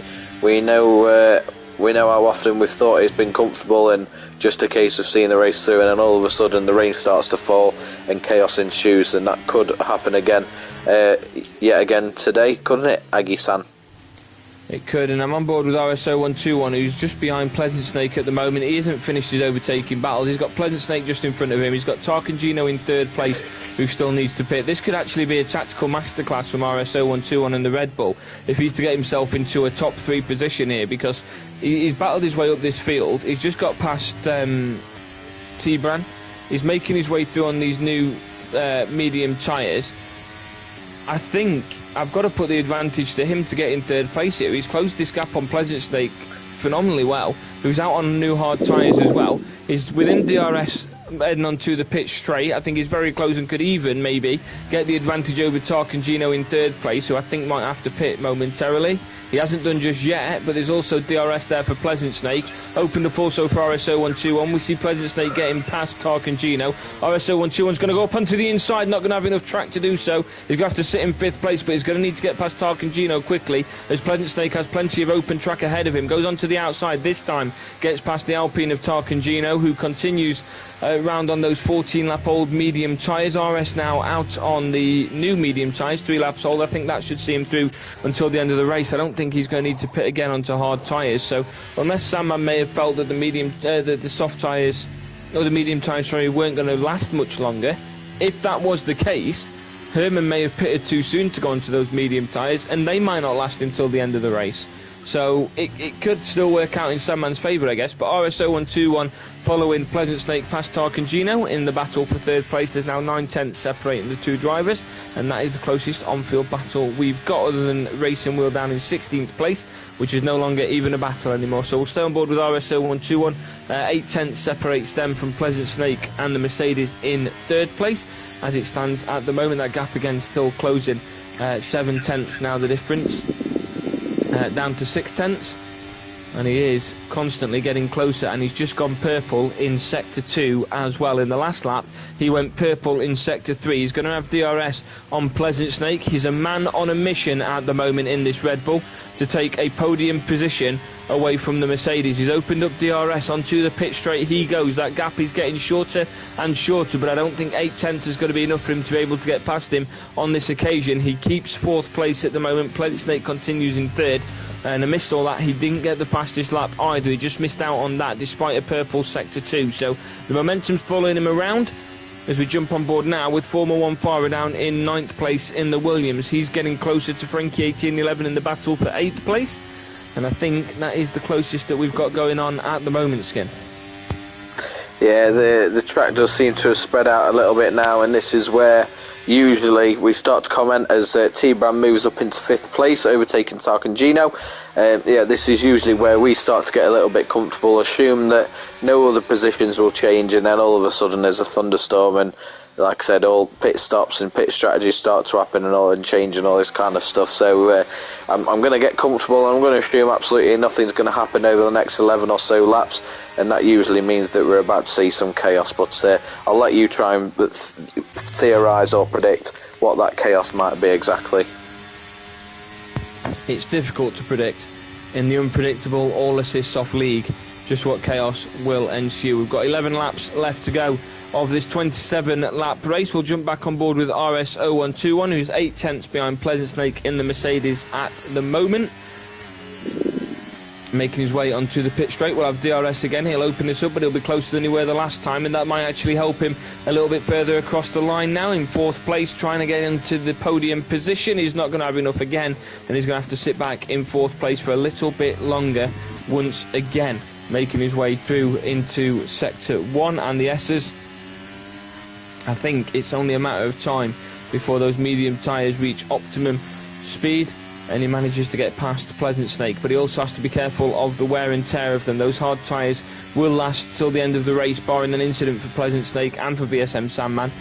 I dare say that with the pace that RS0121's going at the moment, if he gets Pleasant Snake with still 10 laps left to go, could he get Sandman, do you think?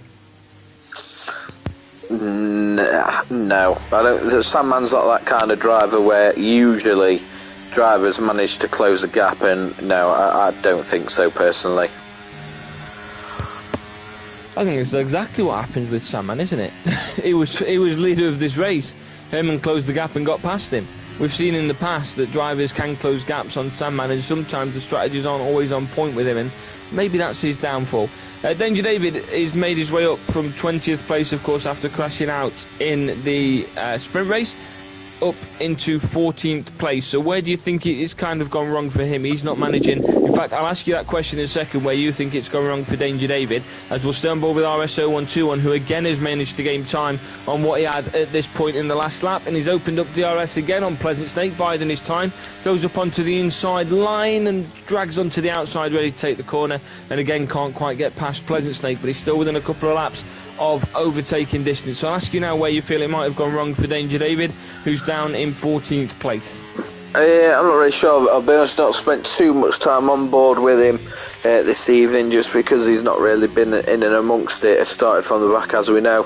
Managed to climb up to 14th, and look, with the way he's going, could be looking at a top 10 finish by the time the race is over. But yeah, not really managed to get going this race compared to other times where he's been towards the back of the grid.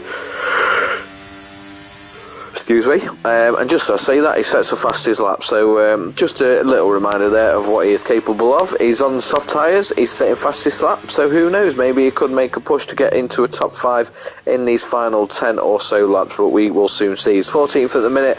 Make a mental note, bookmark it, lap 18, we'll see where he ends up. But yeah, I just think it's just one of them where there's not been any safety cars, there's not been anyone crash out. We've only had the one incident in terms of a crash or contact, so that of course always makes it harder when no one's sort of dropping back or crashing out, or bringing the cars back together through a safety car. So it's always going to make his job harder, but we know what he's like. He'll keep ticking along, and look, if he keeps up the pace that he's just set there, could find himself with at least a top 10 finish by the time the race is over. There we go, in 4th place at the moment, still now on DRS with a chance to get past Pleasant Snake, and he's just not managing to get past him on that part of the track, and that's where the only part of the track where DRS is. So you might be absolutely right, they've both closed the gap a little bit on Sandman actually.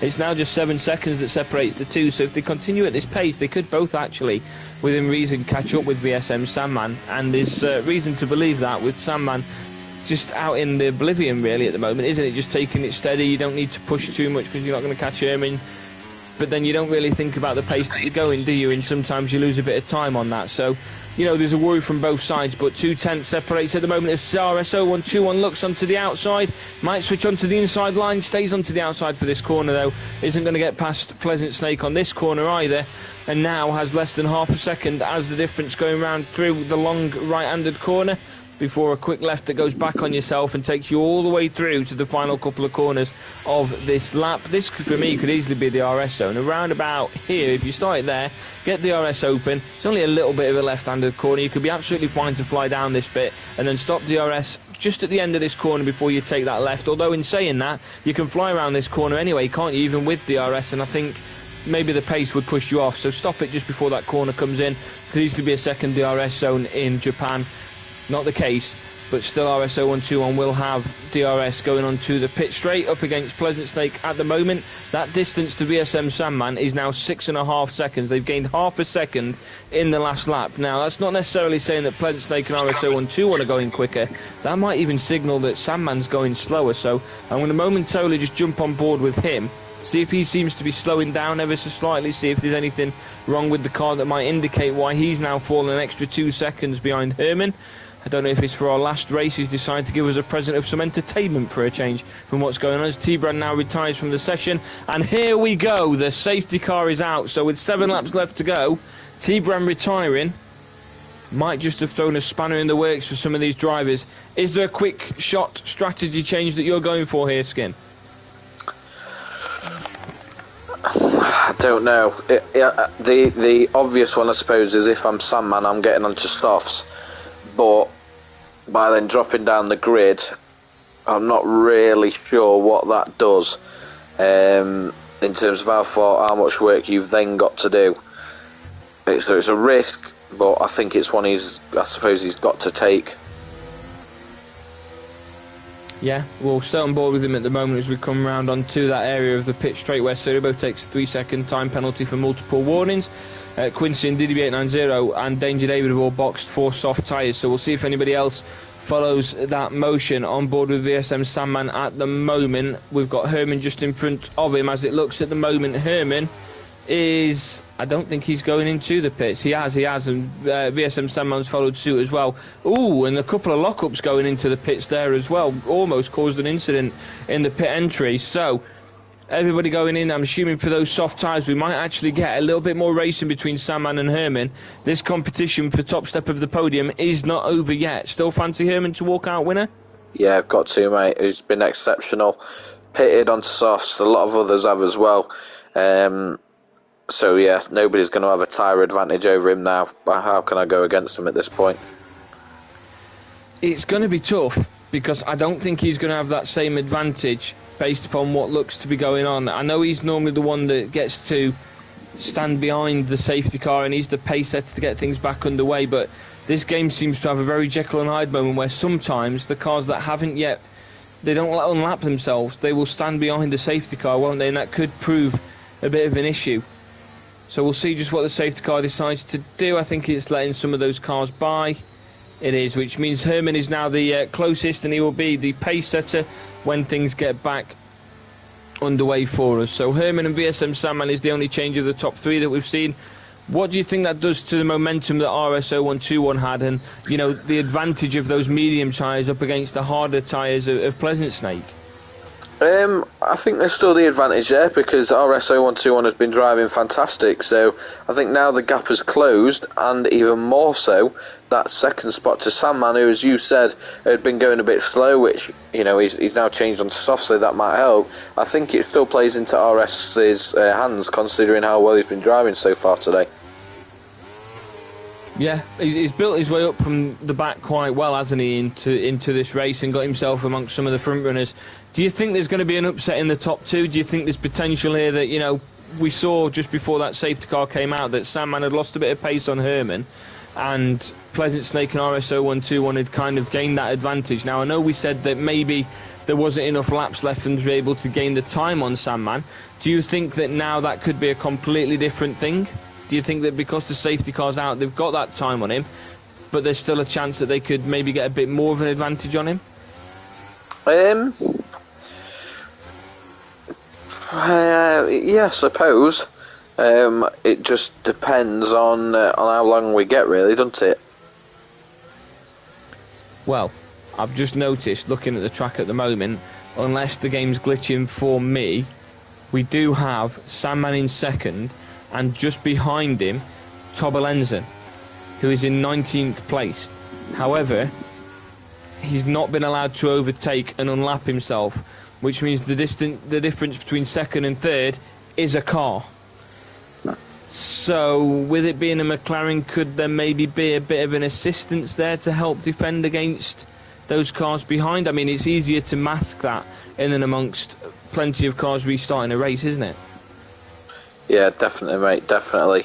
Do you think that, I know we're talking about RS0121 and the drive that he's having so far and things like that, but, you know, with someone like a Truckster who has historically performed quite well, Danger David we were talking about earlier, do you think this gives them an opportunity, if they're on point with the driving, to push for maybe a top 7, top 5 finish? Or do you think that everyone's performing relatively consistently today, that we shouldn't see too much change between now and the last, 5 or so laps that we'll get by the time safety car goes in? What's the question there, sorry? I missed the question. I heard the facts. Drivers like Truckster and Danger David, do you think they could benefit from this safety car? Because historically they've driven very well, had some very high performances. Do you think that this will give them a chance with the last 4 or 5 laps to climb up the grid and maybe get a top 7, maybe even top 5 finish? Danger David, I know, can utilise these sort of opportunities. He is 3 seconds behind Quan at the moment. He'll need to close that gap quickly to get things back underway. Truckster, you know, he's got Peter Caspi, who stayed out on hard tyres just ahead of him. I think he'll have the advantage, of course, on those tyres. There'll be a DRS train, of course, there will, coming back round at the end of the first lap, in around, I reckon, between 6th and 11th place, so a lot of those drivers will be close. If Truckster can get himself to the front of that grid, yes, I think he could keep on to 5th or 6th place quite comfortably. If not, I think it's the overtaking and sometimes a bit rash in the overtaking that might cost him. Especially at this point in the race when you've still got a lot to be going at, if that makes sense. Yeah, definitely. But yeah, I think the difficult thing with this game sometimes is the fact that it doesn't allow these cars to unlap themselves. So, you know, we've got a couple of cars that have been lapped, stuck in between some of these cars that, you know, are competing for places. And Truckster's just pitted, so I think that kind of signals the end of those sort of questions that you were asking at that point. I think Danger David still can. I like Quan. I think Quan has really come on as a driver, and I think there's no reason to believe that he couldn't do something similar and build his way up, and both him and Danger David could compete up there into the top 6 as well with you know, RS and Pleasant Snake in form as well, and we know the speed of Sandman and Herman. I think when this safety car does go intend to go in, you know, at the end of this lap, more than likely, there's going to be different areas that we are going to see quite a few races. I think Quan and Danger David will build their way up. I think RS and Pleasant Snake will try and keep that battle between them and try and drag maybe even Sandman or Herman as best as they can into that. But all it takes is a quick start from one of those drivers where the other one hasn't had a quick start, and, you know, the advantage is there for the drivers behind. So I think the toughest position to be in at the moment is certainly second place. I think Herman, as the pace setter, you know, will have that advantage of starting when he's ready. with Sandman, I think it's a case of, you've got to be alert and ready for when Herman's going, but also alert and ready for the cars behind you knowing when he's going, if that makes sense. That, you've not only got attacking to do to get yourself back in first place, you've also got that defending to do, and you're looking over your shoulder. I think that's where the advantage of having Tobalenzen just behind him will kind of come in, because they've then got to get past him. And I know the blue flag will come out straight away, but do we always listen to a blue flag? Is it immediate? No, there's always that potential, where somebody can ignore a blue flag to begin with, get a couple of warnings before getting a time penalty, and that not really prove too costly for him. So, the advantage is certainly there for Sandman at the moment to try and close that gap on Herman, just because of how Tobalenzen's been placed. But I do favour Pleasant Snake and RS to maybe get a second and third here, or at least one of them upset Sandman and get him off of the front row, or the second step of the podium, should I say. Right, if you haven't just noticed at the top, it did say from the race control that safety car is heading in at the end of this lap, and we are at the end of this lap, which means we are almost set and ready for racing to get back underway under the assistance of Herman, who is the pace setter, and he's going through those last couple of corners now. As we saw him in the bottom left of the screen, he has got VSM Sandman just behind him. 2/10 is the difference. Is there, you've seen a quick start from Tobalenzen, means he doesn't immediately need to give those places up. He's slowed down and then given the place up. As out onto the outside goes VSM Sandman. He's going to keep that outside line alongside Herman just for the moment, who gets a bit more pace into the next couple of corners, and Herman keeps first place at least for now. 1/10 of a second, less than a tenth of a second for the moment there, separates first and second place, as Pleasant Snake has made his way through, but it still managed to assist VSM Sandman. And there you go, Tobalenzen gets a 10-second time penalty for exceeding track limits, and I can almost guarantee that what he's done is he's gone off track to allow these drivers through, and he's been penalised for following the blue flag rules, which is just typical of Formula 1 games, isn't it? Especially with EA and what we know from them. But Sandman holds on to second place at the moment. Herman 5/10 separates them two. Pleasant Snake now 5/10 behind VSM Sandman. RS 5/10 further behind in fourth place at the moment as the three continue battling. Danger David now in 10th place as Skid Solo moves up into 9th. Quan falls down into 12th place even on the first lap of the restart. Danger David continues his climb. He's up into 9th place at the moment. Skin, you might have been absolutely right with saying that he'll get himself up into the top 6 by the end of this race, and it's just what we come to expect from Danger David, the guy that's defending champion at the moment.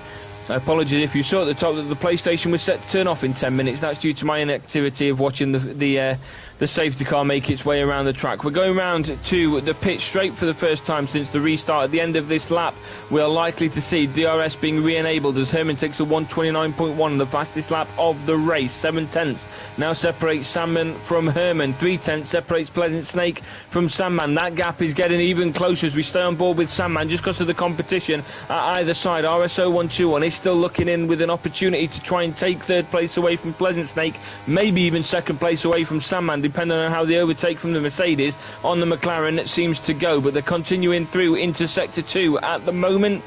And we'll see actually what the time is that Sandman sets into Sector 2. 1/10 quicker than his best time so far, so he needs to keep that sort of speed up if he's going to keep close to Herman.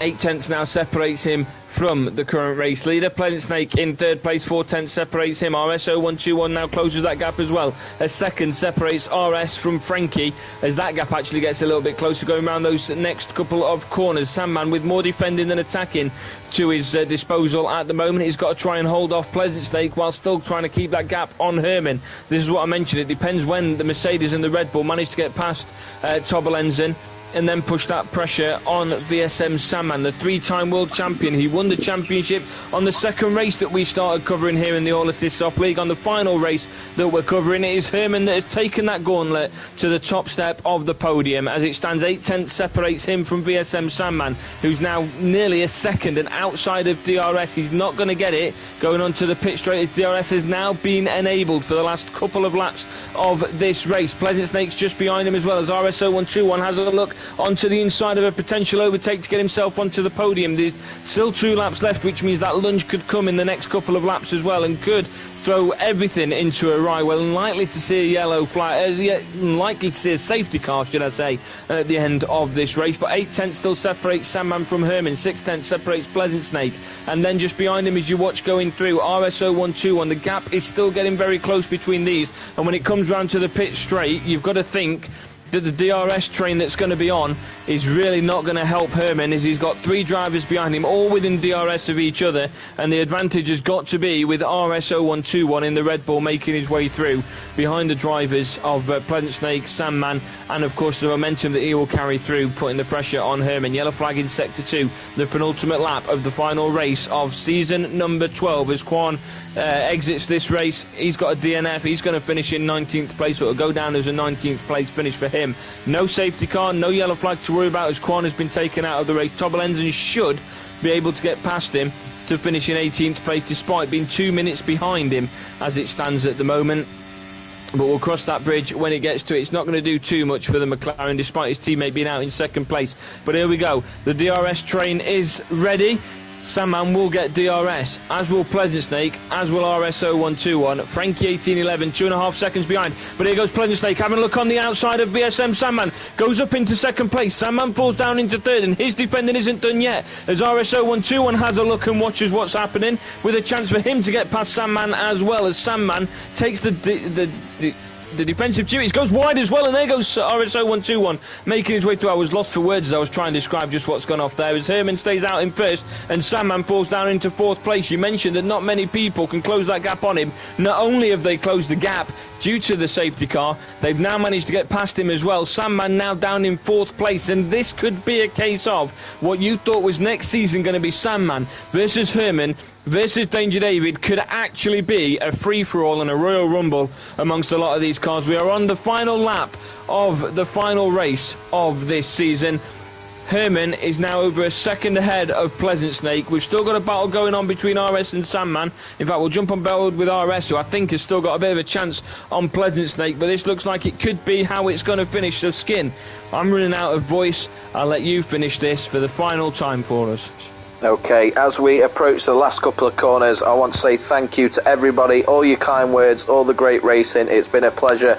Special shout out to Quincy for inviting us to the league. But Herman, as you said earlier, he's taken the gauntlet. The new king of the pack becomes the first ever champion that we have seen in the All Assist Soft League, not named VSM Sandman, and gains great confidence and momentum going into the first season without us for 4 seasons. Pleasant Snake, what a drive, finishing 2nd. RS0121 almost claiming 2nd spot, but I'm sure we'll be happy with that final podium spot. Sandman in probably the worst position we've seen him in a race we've commentated on, certainly one that I have anyway, dropping down to 4th in that final lap. Formula 1 Farah is lost his wheel, fuck knows what's happened there. Frankie in 6th, Toxic in 7th, Nay Danger David just failing to reach that top 7 that I mentioned he might be able to do, but safety car went in, finishing 8th, and the rest of the grid has gone as the last driver crosses the line. So that is your top 8 for the race. But Aggie, that is it. Herman wins the race. Danger David, according to the game, gets driver of the day. I'll give you a moment in a second just to say whether or not you agree with it. But as we leave the All Assist Soft League, just from me, it's been a pleasure commentating with you, mate. It's been a pleasure watching these lads race. And again, a special shout out and thank you to Quincy for getting us involved and your kind words along the way. But Aggie, I will let you close us off, mate, with any final words that you want to say as Skin San and Aggie San conclude our time as All Assist Soft League commentators. You said you were going to call me Agsan throughout the majority of this race, and I think you've done it in every single part of this race. But the fact you've not referred to yourself as Skinamoto right at the end really does disappoint me. But let's not go out on a negative. It's been an absolute pleasure covering the 3 seasons that we've covered here in the All Assist Soft League. 3 different champions. It started with VSM Sandman. Last season we got to see Danger David reach the pinnacle of Formula 1, taking both the Constructors and the Drivers' Championship. He took the Drivers' Championship, the Constructors' Championship this season with Herman and with D. Perez, both helping him out in the new Mercedes. They are back with Red Bull next season. It has been an absolute pleasure to cover what has been a very interesting and very entertaining set of drivers make their way through multiple different tracks in the Formula 1 calendar. It's been a real eye-opener to see that it's not all about keeping those assists on during Formula 1, because these drivers have proven that it can be done at a very, very high standard without any of those assists on. Thank you very much for Quincy for bringing us into the league for the time that we've been here, and everybody else for your kind words. It's been It's been an experience is what I'm going to go with. I agree with you that the driver of the day, in fact, I don't even remember who you said the driver of the day was. I'm giving mine to Danger Pleasant Snake. David. I think he's done very well. With all due respect to Danger David, I think Pleasant Snake's done well, and I think some of it's got to go to RS0121. So I think I'm going to give it to RS at the very end of it. I think Shane's done very well in that Red Bull to get it up to a podium finish as well. He's done a phenomenal job and been consistent throughout the course of this race. Skin, I do want to say thank you very much for joining me. The first season was fantastic from two guys that really thought we're way out of our depth by even agreeing to this, and let's have a laugh and see just how it goes. I think we've done quite well. I think we've done all right as well, mate, and I'll let you thank me off air for carrying you for the last few months while we've done it. The last few months, he's missed 3 races, but it's absolutely fine. He's carried me through those as well. That is all we're going to sign off with now. There'll be no post-race interviews because it'll get emotional, I'm pretty sure, just like it does when Michael Schumacher and Lewis Hamilton eventually retires from Formula 1 as well down the line. That's all we have got for you, though. Thank you very much for joining us once again, and I'm sure we'll find something else to be talking rubbish about down the line. Absolutely. Aggie Stan, enjoy your night.